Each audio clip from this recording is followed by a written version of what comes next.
Rallies like this one are being held across the country in a national campaign and are the latest show of support here for Ukraine. Since the federally protected right to an abortion ended last June, 14 states have passed near total bans, while 6 others have bans with limits, ranging from 6 to 20 weeks into pregnancy.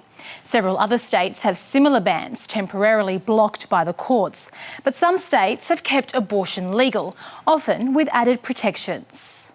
Earlier this year, the government's Medical Advisory Committee recommended against the screening program, partly over cost concerns, but now it's reconsidering its position. Around 50,000 people have taken to Sydney Harbour Bridge today, marching in solidarity to showcase a powerful message, calling for equality not only here in Australia, but for all LGBTIQ+ people around the world. The statement also states Mr Duggan has made a formal complaint to the Australian Inspector General of Intelligence and Security over alleged unfair treatment. It's a world away from Liverpool, but here in Australia, Eurovision parties like this one in Sydney South never fail to bring the excitement and the energy. It's been 4 years in the making, but organisers say this year's World Pride will be the biggest event Sydney has seen since the Olympic Games. Ramadan begins tomorrow, and with the holy month upon us, the elected Grand Mufti of Australia had this to say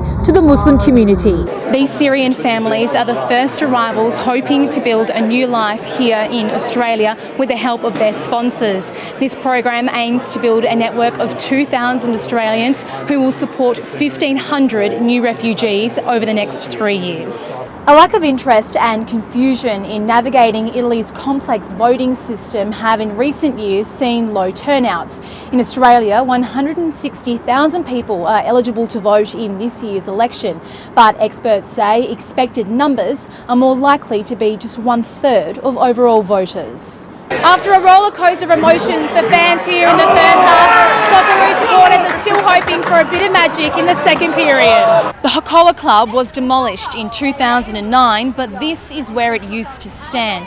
Just 4 hours after the embassy attack, a bomb which failed to detonate properly was found in the club's car park.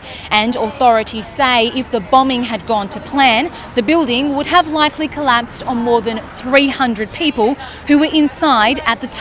Hey, from public figures to unsung heroes, this year more than 45% of recipients are being acknowledged for their service in local communities. And welcome back to 2023. After a few first day jitters and tired eyes, these students were ready to return to learning.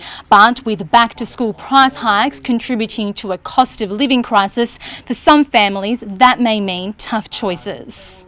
Standing at the entrance to Grace's place is this white magnolia tree, Grace's favourite flower.